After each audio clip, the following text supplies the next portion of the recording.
본문은 118페이지 성령 안에서 삶입니다. 그 앞에 얘기한 것들은 이제 성령이 누구인가에 대해서 얘기를 했습니다. 그 성령이 누구인가, 보이지 않는 어떤 것을 우리가 누구냐 이렇게 묻고 이야기하면은 이 피부에 하나 닿기가 참 쉽습니다. 그래서 누구라고 이야기는 안 하겠지만 머리에 김이 나고 그런 일이 생기는 거죠. 근데 이제 늘 이제 구체적으로 우리 삶과 그 연관을 가질 때 그것이 이제 피부에 와닿고 어떤 이제 절실한 문제로 이렇게 느껴지게 되는 겁니다. 그래서 성령이 누구이신가를 넘어서 그 성령 안에서의 그 삶이 어떤 것인가, 이제 이걸 알아야 되는 거죠. 이 단원을 하면서 제가 이제 좀 의도적으로 성령 이야기를 많이 하기도 했는데, 왜냐하면 우린 이래 처음 말씀이 선포될 때는 이제 그런 의도가 아니지만은 듣는 사람들한테 와서는 그 치우쳐지기가 십상이거든요. 그 뭘 하나를 이렇게 강조하면 듣는 사람한테서는 그 강조한 것 이상으로 치우쳐가지고 이렇게 된단 말이에요. 그러니까 이제 우리는 지금 보이지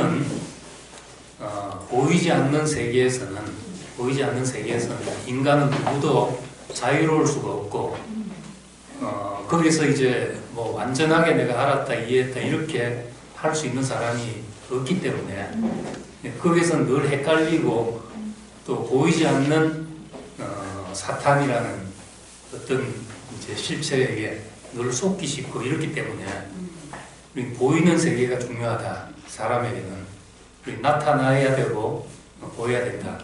하나님도 자기를 형상으로 사람을 통해서 형상화시키기를 원하는데, 우리가 보이지 않는 어떤 추상적인 개념, 그 형이상학적인 개념을 가지고 뭘 논하고 하면은 공허해지기 쉽고 이제 헷갈리기 쉬운 겁니다. 그래서 이제 말씀이 육신이 되신 분처럼 우리도 구체적으로 보여져야 되고 나타나져야 된다. 이제 이것은 참 얼마든지 그 중요성을 강조할 수 있는 얘기지만은, 그것이 이제 치우쳐지게 되면은 히브리서 11장에 있는 말씀대로 보이는 것은 보이지 않는 것으로 말미암았다. 항상 근원이라는 것이 있는데 우리가 근원은 다 볼 수 없는 것이잖아요.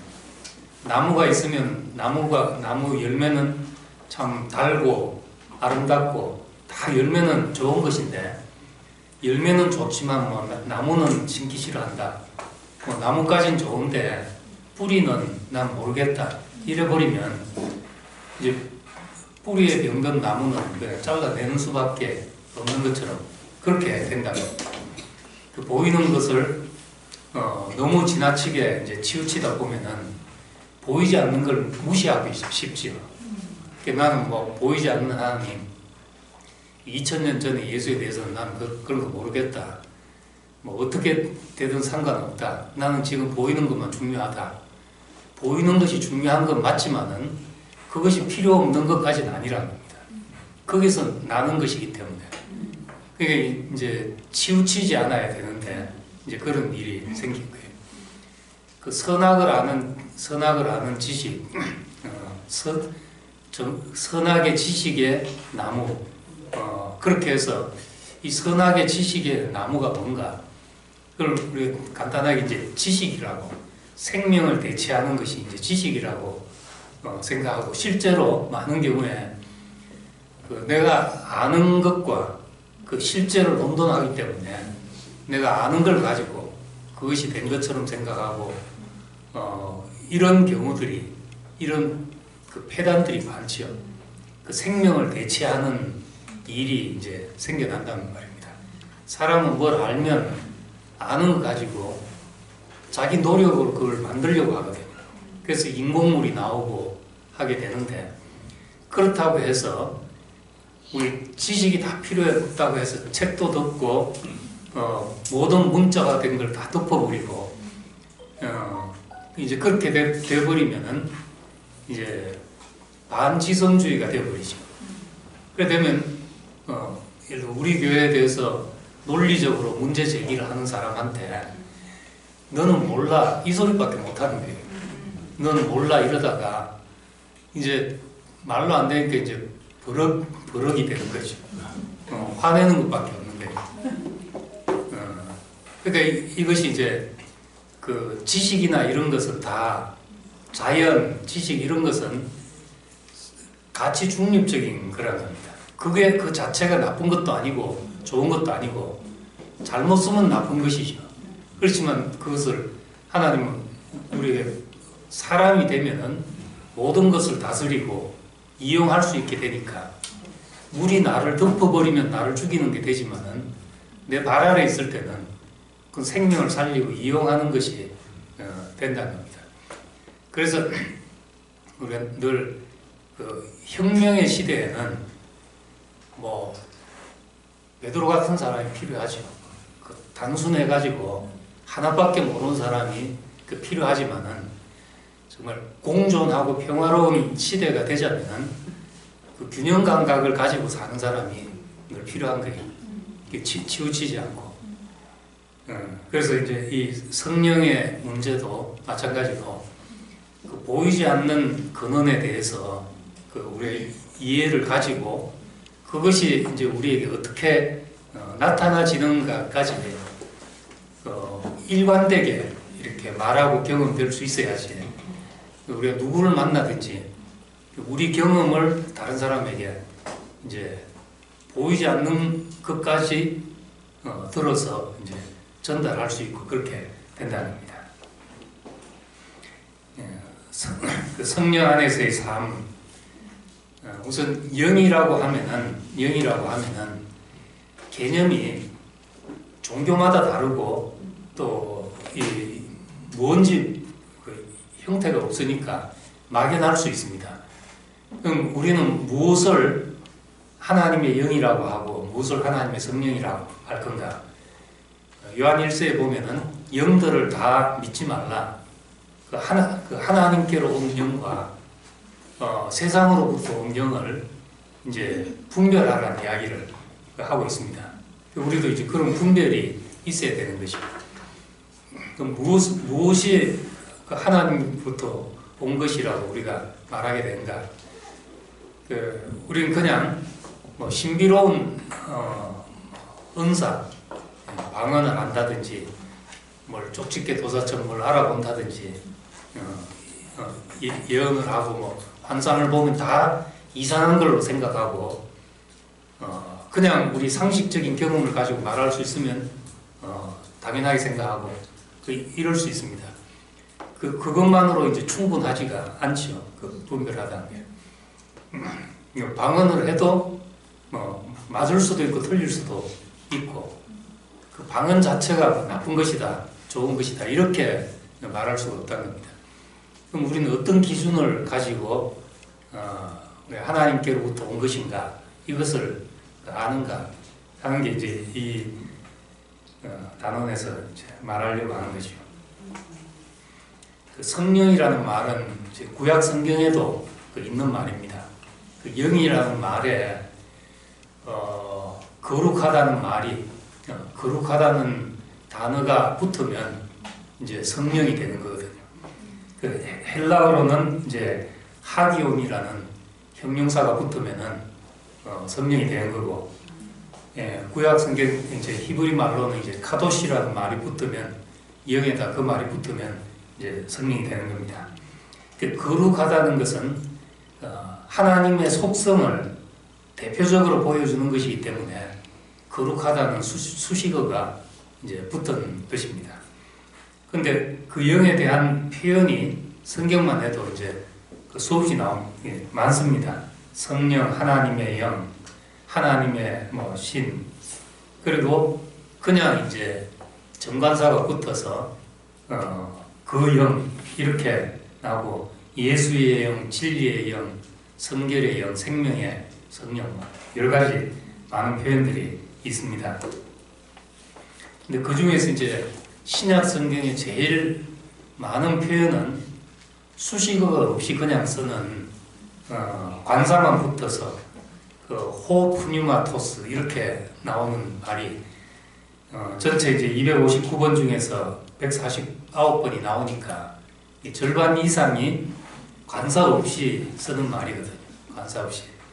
그리고 이제 그 나머지는 그 수식어가 붙어서 성결의 영, 생명의 영, 진리의 영 이런 수식어가 이제 붙어 있습니다.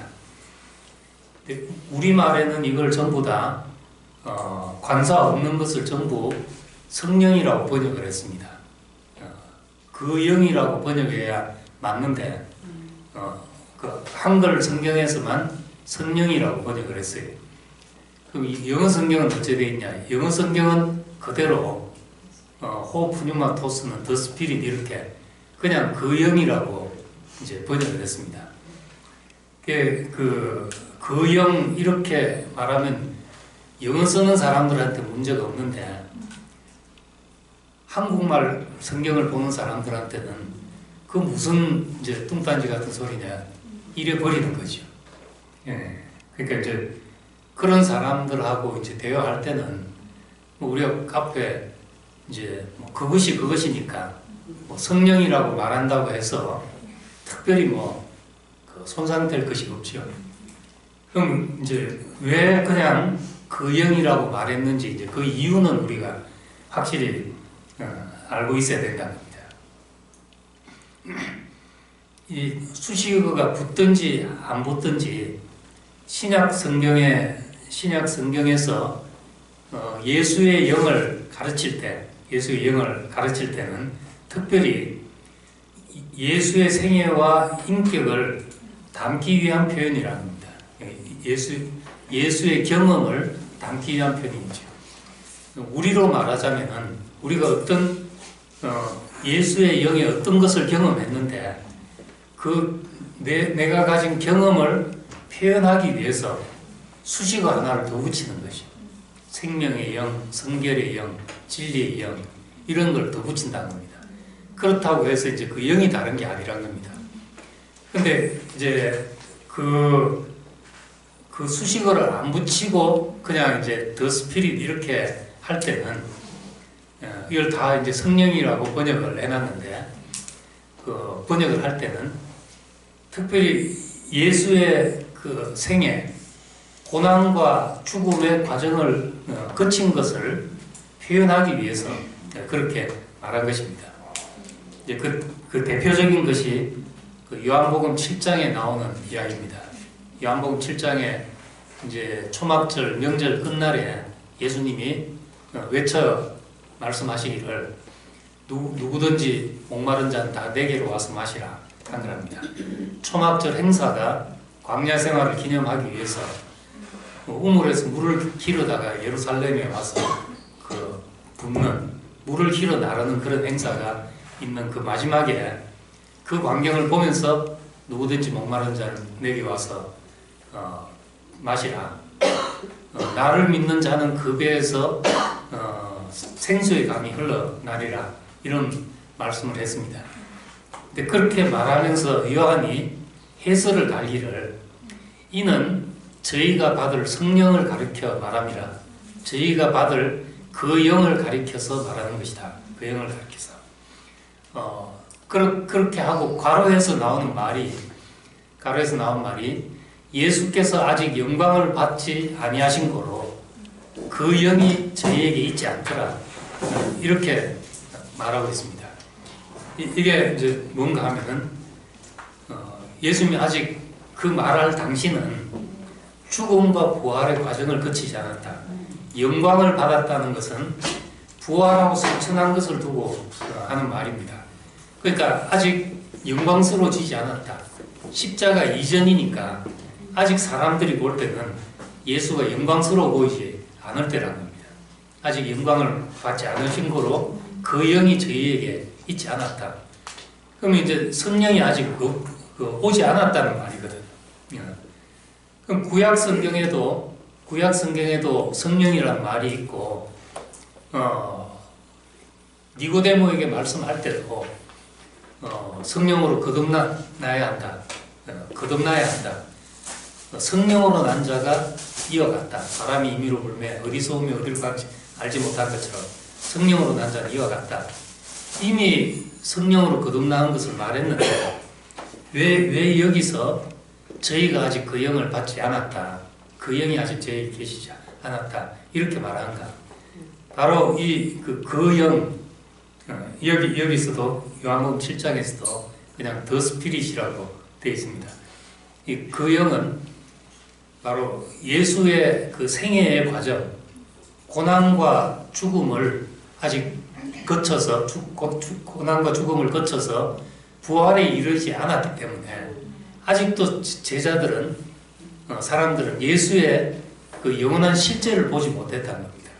예, 그것이 이제 성령이 아직 저희 없는 거와 이제 동일시하고 있는 말이죠. 예, 그렇기 때문에 우리가 성령이 우리에게 임했다.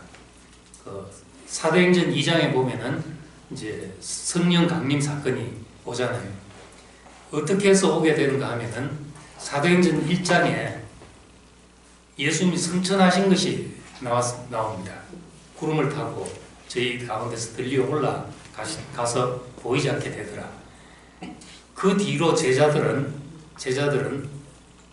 그 전에 예수님이 나와 함께 깨어 있으라 겟세마네 동산에서 기도하자 해도 못했는데 이 영광을 보고 나서 제자들은 모여서 기도를 전혀 힘쓰더라. 전적으로 기도에 힘쓰더라. 사도행전 1장에 그렇게 말하고 있습니다. 어떻게 기도하게 됐냐는 거죠. 이 사람들이 예수의 영광을 받기 때문이거든요. 간구할 것이 생긴 거죠. 소망이 생긴 거죠. 그 영광을 보고 예수께서 영광을 받고 나니까 제자들 마음에 소원이 생기고 기도가 생기게 된 겁니다. 그 결과로 이제 사도행전의 2장에 성령이 임해서 놀라운 사건들이 일어나고 이제 교회가 탄생하는 것이죠. 그러니까 이 성령이 오신 것은 요한복음 7장 말씀으로 하자면은 예수의 영광이 보여져서 그 영광에 사로잡힌 사람들이 된 겁니다. 그거 아니면은 이제 더 만족할 수 없는 사람, 다른 것으로는 만족이 안 된 사람, 그런 사람들이 된 거죠. 그런 사람들 속에 이제 성령이 이제 필연적으로 있게 된 것입니다. 제자들은 그래도 처음에 예수님을 따른 것은 무언가를 받기 때문이죠. 그게 어디서 나오는지를 몰라서 그렇지 예수에게서 영광을 받기 때문에 그물을 버려두고 배와 부친을 버려두고 예수를 쫓았고 모든 것을 버려두고 쫓았습니다.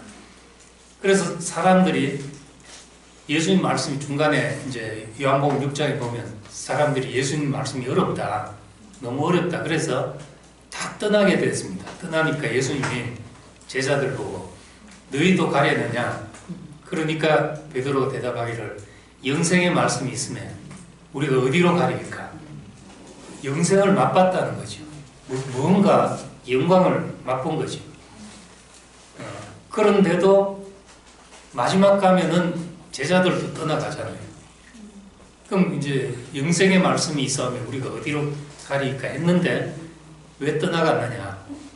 영생이라는 건 알았지만은 그게 어디서 나오는지를 몰랐다는 거예요. 그것이 십자가에서 나오는 줄 모르고 그 근원을 보고 이제 다 떠나간 것이죠.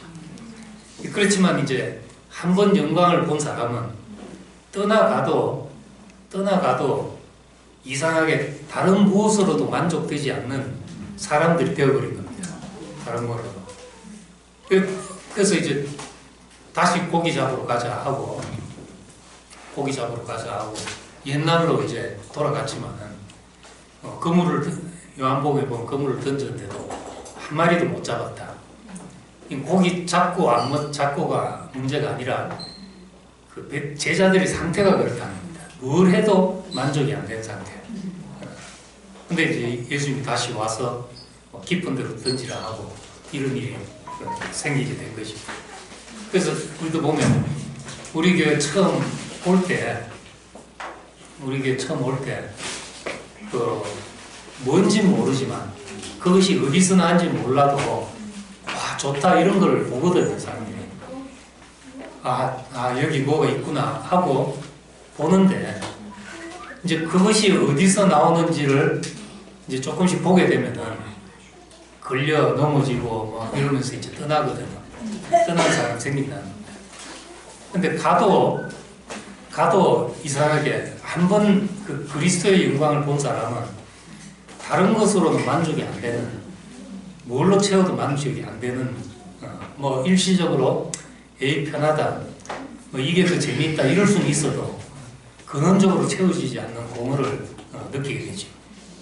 근데 이제 다시 그 십자가에 못 박힌 내가 실어버렸던 거기에서 영광이 나오는 걸 볼 때 그때 우리는 이제 그 자리로 다시 올 수밖에 없게 되고, 우리는 이런 경험들을 이제 이런 어떤 정말 우리 인생을 송두리째 바꿀 수밖에 없는 이 경험을 한마디로 말하면 성령이 임했다, 이 이상의 표현이 없다는 겁니다. 내가 한 것도 아니고 누가 뛰어나서 나를 이렇게 만든 것도 아니고 하나님이 여기 이렇게 하셨구나 이렇게밖에 말할 수밖에 없는데, 그것이 이제 어디서 나오는가?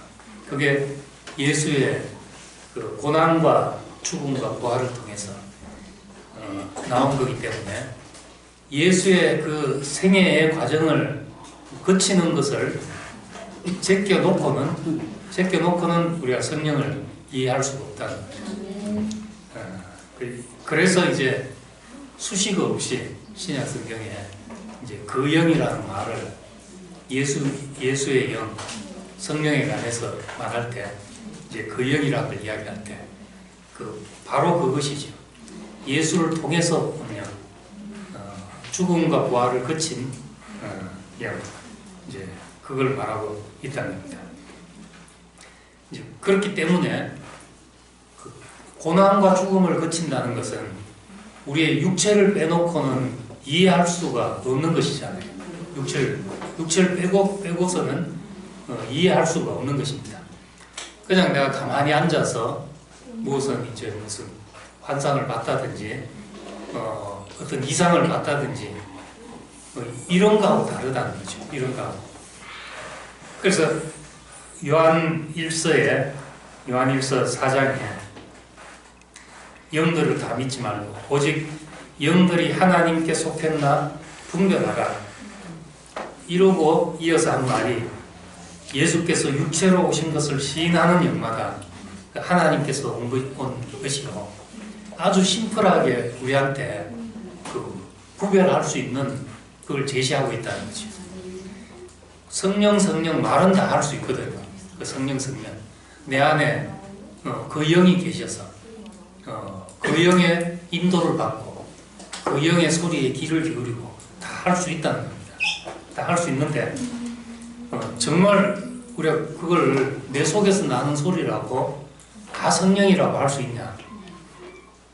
우리는 이제 내 속에서 오늘 누구를 만나라고 한다. 예를 들자면 누구를 만나라고 한다. 이렇게 이해가 됐단 말이죠.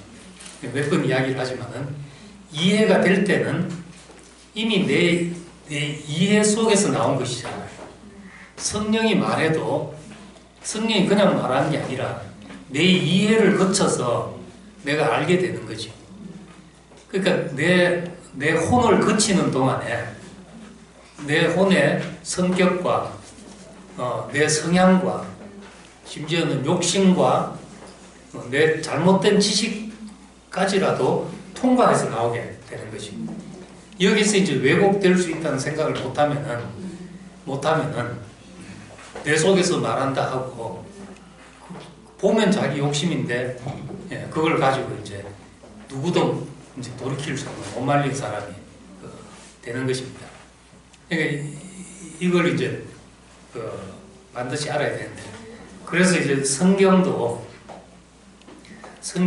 하나님의 말씀이라고 하지만은 그것이 정말 하나님이 사람한테 막 받아쓰기 하듯이 불러줘서 받아쓰기 하듯이 된 책인가, 아니면 사람이 이해하고 쓴 책인가, 여기에 따라서 이제 성경의 기계적 영감, 유기적인 영감 이렇게 다릅니다.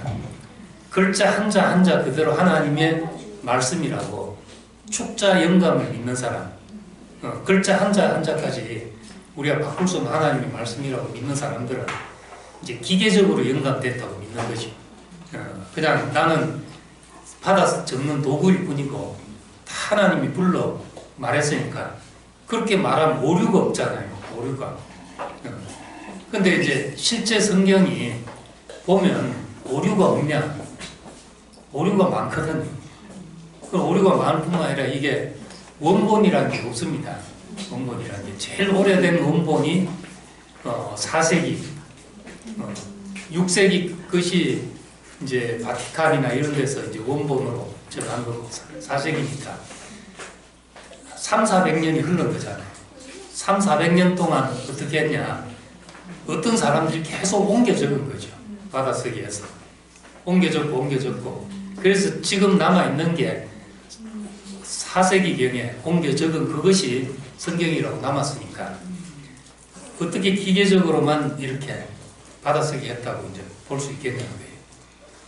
그래서 이제 유기적인 영감은 쓰는 사람과 그 쓰는 사람의 상식과 쓰는 사람의 언어 습관, 쓰는 사람의 어떤 관심과 성향 이런 것이 다 녹아 들어가서 그런 사람에게서 하나님 말씀이 이해돼서 나온 것이다.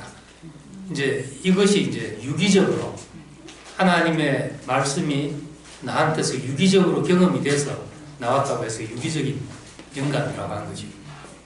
성령도 마찬가지로 성령이 우리에게 기계적으로 역사한 게 아니라 나라는 사람 특성 속에 나타나시는 것이거든요. 나라는 사람의 특성이 오류가 없냐, 내 아는 지식은 완전하냐, 누구도 그럴 수 없기 때문에 아무리 성령이 하셨다 하더라도 우리 그걸 절대화하거나 이럴 수는 없다는 것을 우리가 이제 명심하지 않으면 안 된다는 겁니다. 육체를 통해서 오셨기 때문에, 육체를 통해서. 그래서 이제 이 육이라는 것이 그러니까 잘못될 수도 있고 틀릴 수도 있고 내 욕심에 의해서 왜곡될 수 있기 때문에 이제 어떤 부류의 사람들은 육 때문에 문제가 생긴다. 모든 문제는 마음은 원이로되 육신은 약하도다. 그래서 육신을 처리하려고 노력하는 거죠. 그래서 이제 동양 종교나 어떤 힐랍 철학이나 기독교도 그런 데 영향을 받은 영지주의나 수도원 생활 이런 데서 보면은 다 인간의 육을 제어하는 것이 목표고, 그리고 육신이라는 것을 벗어 던지는 게 그것이 구원이라고 생각하는 거죠. 이 육신의 장막을 벗어버리고 영원한 어떤 세계로 간다. 근데 요한일서 4장 말씀에 의하면 그런 것들이 다 이단이라는 겁니다. 그런 것들이 예수께서 육체로 오신 것을 시인하는 영마다 하나님께 속한 것이요 이렇게 했으니까 우리는 이 육신을 가지고 있기 때문에 우리 육신의 그 연약한 특성을 인해서 고난과 죽음의 길을 갈 수밖에 없는 이 운명을 가지고 사는 인생 안에 하나님이 찾아오셔서 비록 그 변절하기 쉽고 부서지기 쉽고 왜곡되기 쉬울지라도 하나님은 자기를 형상화하기 위해서 우리의 육체를 사용하셨다는 이 고백이 이것이 이제 우리의 가장 중요한 고백이 되는 거죠. 왜냐하면은 그 성령은 그 고난과 죽음의 과정을 거쳐서 그 우리에게 온 영이기 때문에. 그래서 이제 보혜사라고, 그 보혜사란 말은 영어로 컴포터, 위로자란 말이죠. 위로자. 고난과 죽음의 과정을 거치기 때문에 우리를 위로하고 어루만질 수 있는 영으로 오셨다는 거죠. 귀신의 영처럼 그렇게 온 것이 아니라 하는 겁니다. 그래서 육체로 오심을 시인하는 영, 고난과 죽음의 과정을 포함한 영 하는 것이고, 그 다음에 이제 너희 안에 기름 부음이라는데, 그 영에 대한 성경에 여러 가지 상징들이 있는데, 뭐 불, 바람, 물, 비둘기, 이런 성령이 비둘기 같이 임한다, 이런 여러 가지 표현들이 있는데, 대표적인 것이 이제 기름입니다. 그 성령을 묘사하는 대표적인 비유가 이제 기름인데, 요한 1서 2장에 보면은 너희는 주께 받은 바 기름 부음이 너희 안에 거하나니 아무도 너희를 가르칠 필요가 없고 오직 그의 기름 부음이 모든 것을 너희에게 가르치며 참되고 거짓이 없으니 너희를 가르치신 그대로 주 안에 거하라, 이렇게 말합니다. 이 말도 참 오해되기 쉬운 말입니다. 주께 기름 부음 받은 것이 있나니 너희는 아무도 너희를 가르칠 필요가 없다. 내 안에 이 말 그대로 문자대로 이해하면은 내 안에 기름 부음이 있어서, 내 안에 그 영이 있어서 누구도 나를 가르칠 필요가 없다. 영의 음성을 듣고 영을 따라 행동하고 이러면 된다. 뭘 가르치려고 하고 이런 것은 다 배후에 간다. 이러면은 이제 결국은 누구 말도 안 들으려는 사람이 되잖아요. 내 속의 말만 듣는 거지. 근데 이 기름 부음이 뭔가? 이 기름 부음, 너희 안에 기름 부음이 있다는 이 말은 우리의 신약에서 모든 사람이 제사장으로 기름 부음 받았다는 그 전제하에서 하는 말입니다. 그럼 제사장이 기름 부을 때 구약에서 거룩한 관유를 그 머리에 부어서 제사장을 위임하는데 하나님의 기름 부음, 시편 133편에 보면은 아론의 기름이 그 수염으로 흘러서 옷깃에 흘러내린다. 그 하나님의 기름 부음이 그 인생을 그렇게 이제 윤택케 한다. 이런 표현인데, 제사장 위임할 때 그렇게 머리에 기름을 붓는 겁니다. 이 제사장 머리에 붓는 기름은 그냥 기름이 아니고, 출애굽기 30장에 보면은 거룩한 관유, 그거는 올리브 기름에다가 4가지 향유를 섞는 겁니다.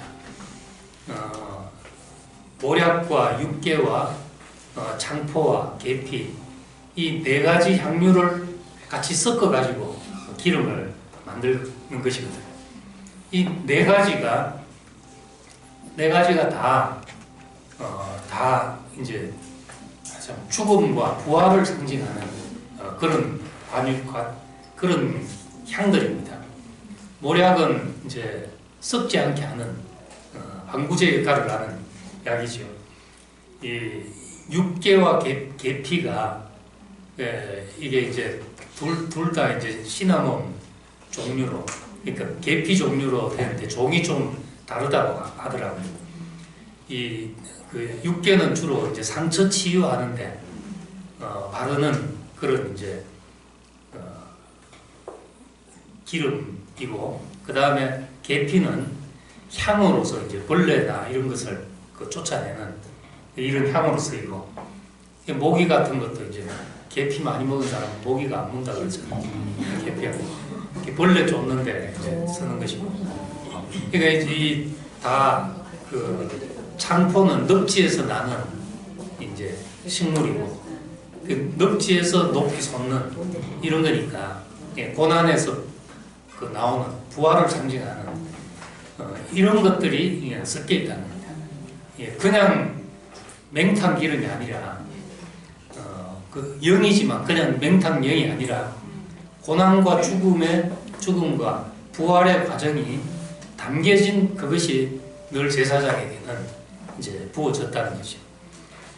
그것이 있기 때문에 우리는 무엇이라도 분별할 수 있고 한 것이지, 그냥 영이 있다, 책 몇 권 읽고 그냥 수양하다가 그런 거하고는 전혀 다르고, 인생의 과정을 거쳐서 고난과 죽음을 통해서 우리에게 온 영이다. 이것이 이제 하나님께로 온 영인지 분별하라. 영들을 다 믿지 말고 분별하라는 말씀에 제일 중요한 이야기입니다. 그리고 이제 그 기름 짜는 곳, 이제 겟세마네 동산, 예수의 생애 그 과정을 거쳤다고 했으니까 그 기름 짜여지는 곳 겟세마네 동산에서 예수님이 기도하셨다. 성경은 이제 역사적으로 보면은 확인 못할 것들이 참 많습니다. 확인 못할 것들이. 예를 들면 이제 성수 예수님이 십자가에 나의 하나님은 어찌하여 나를 버리십니까? 하고 그 혼이 떠나시고 운명할 때 성소의 휘장이 위로부터 아래로 잘라졌다. 이렇게 이야기를 합니다. 요즘처럼 이제 시계가 있고 하면은 누가 몇 시 몇 분 몇 초에 휘장이 잘라졌다 이렇게 이야기해서 서로 맞춰서 하겠지만은, 그런 시대가 아니잖아요. 그런 시대가 아닌데, 또 제사장들이 그걸 확인해 줄 제사장이 있었겠냐? 제자들이 그 성소에 들어가서 그 휘장이 찢어진 걸 확인했겠냐? 그렇게 이제 따져 들어가 보면은 확인 못할 일이 많습니다. 근데 우리는 그걸 어떻게 받아들이냐 하면은 그 의미가, 예수님의 죽음의 의미가 그 휘장이 찢어진 의미라는 거죠. 그 사건을 이제 겹쳐서 우리의 의미가 확실해지도록 돕는 것이라는 겁니다. 이 영화로 말하자면 이제 오버래핑 기법이잖아요. 오버래핑. 이런 것들이 이제 성경에 많습니다.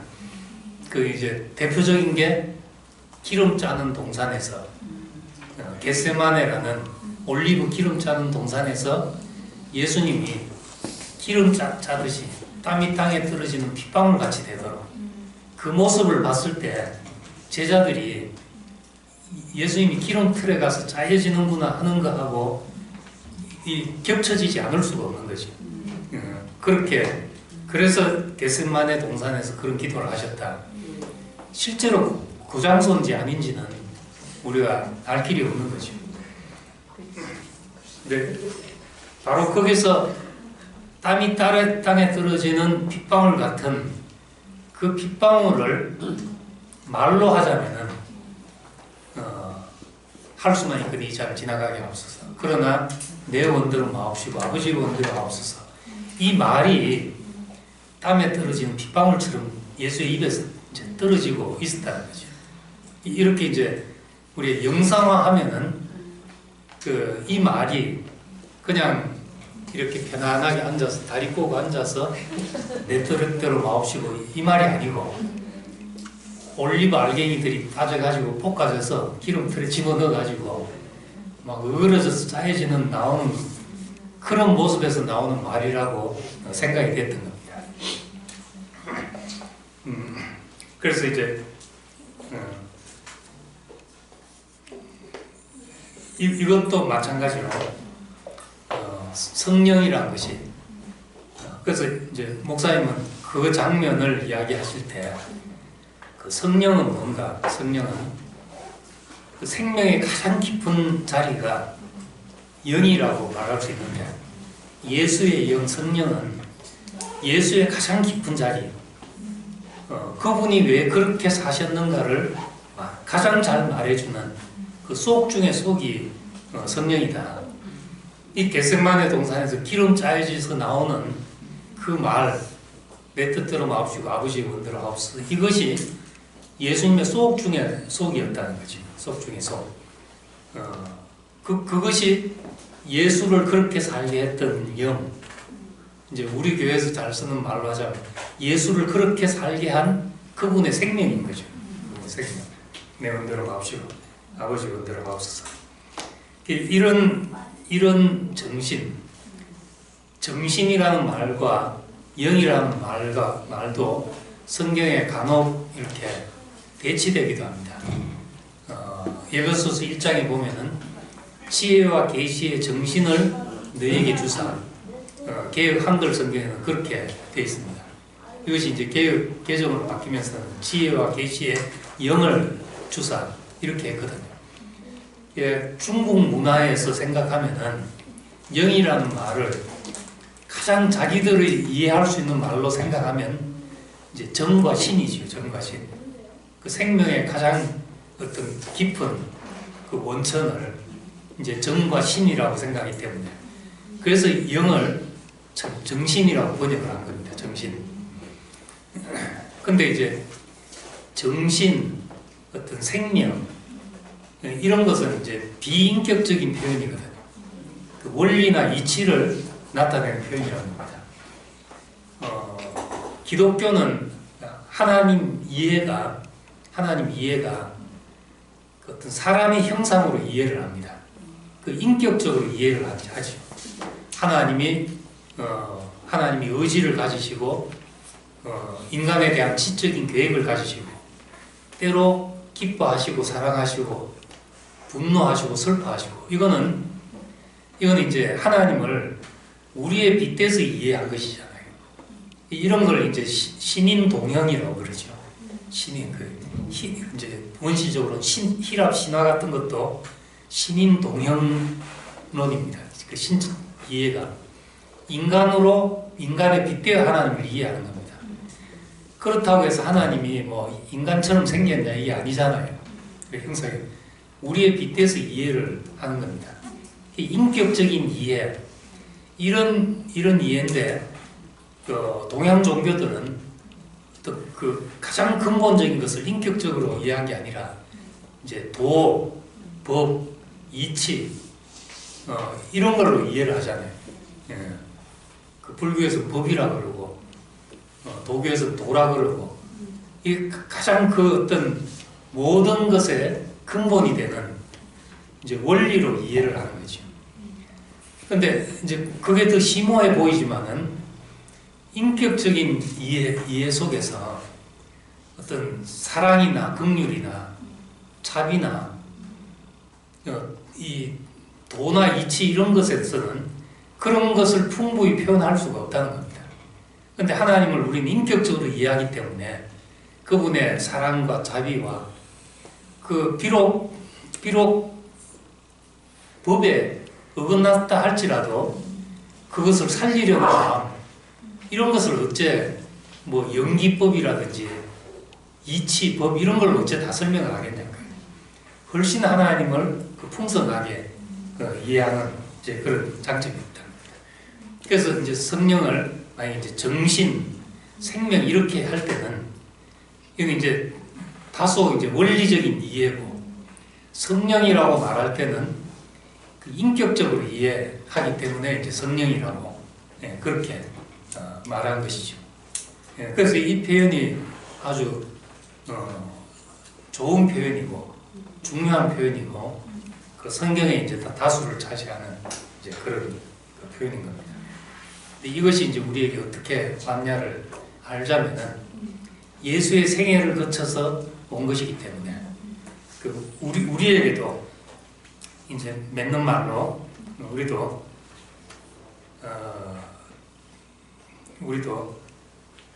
성령의 인도를 받는다. 우리 안에 기름 부음이 있으니까 이제 우리는 아무도 가르칠 필요가 없이 성령의 이제 말씀하심을 따라서 내 안에 성령의 소리를 듣고 이렇게 살면 된다. 이제 이래 버리면은 이거는 이제 유기적인 성령 이해가 아니고 기계적인 성령 이해가 되는 거죠. 나라는 사람의 오류를 덮어버리게 되어버린다. 나는 내가 성령의 음성을 알아들은 것은 100% 틀림없어. 이렇게 돼버리는 거죠.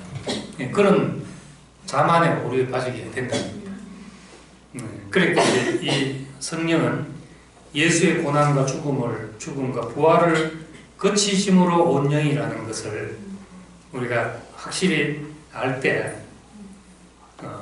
성령으로 난 사람 같으면 그런 향기가 나게 돼 있는 것이죠. 고난의 향기, 죽음의 향기가 나는 사람으로 그렇게 표현될 수밖에 없다는 겁니다.